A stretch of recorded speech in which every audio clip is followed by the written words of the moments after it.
Bonjour, ceci est une capsule pédagogique résumant le cours sur les accidents d'évolution des dents. Les accidents d'évolution des dents sont fréquents. Tout médecin dentiste doit être averti pour les détecter à temps. Alors, que doit-on retenir sur ce sujet? Pour atteindre sa position finale sur l'arcade, le germe d'une dent va cheminer à travers l'os dans les trois sens de l'espace. Pour les dents successionnelles, ce chemin va se faire aussi entre les racines des dents temporaires. Parfois, tout au long de ce chemin, peuvent survenir différents types d'accidents. Les accidents infectieux sont les plus fréquents.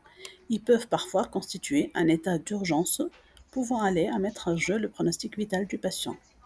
Les accidents infectieux sont au nombre de 7. Il y a les péricoronarites, les accidents muqueux, cellulaires, ganglionnaires, osseux, sinusiens, vasculaires et à distance. On passe aux accidents mécaniques. Ils sont essentiellement dus au manque d'espace.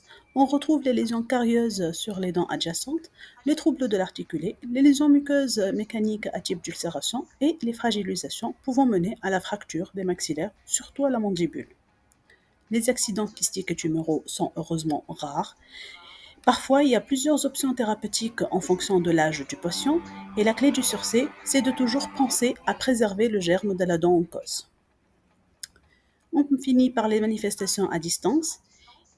Quand il y a un processus inflammatoire ou infectieux, ils peuvent constituer une épine irritative. Elle va provoquer une irritation nerveuse et comme la face est très innervée et vascularisée, il y a beaucoup d'anastomose, peut avoir des phénomènes vasomoteurs, trophiques, musculaires, sécrétoires, vasculaires ou neurologiques. Je vous invite à réviser votre cours sur les manifestations à distance d'origine dentaire. Au final, un examen minutieux doit être fait pour tout patient. Les accidents infectieux sont les plus fréquents. Ils restent simples de prise en charge, sauf les cas urgents où il y a un pronostic vital engagé. Les accidents kystiques et tumoraux peuvent rester longtemps asymptomatiques et découverts fortuitement. Leur prise en charge est parfois complexe, surtout pour les patients jeunes. Une collaboration avec d'autres spécialités médicales est parfois nécessaire.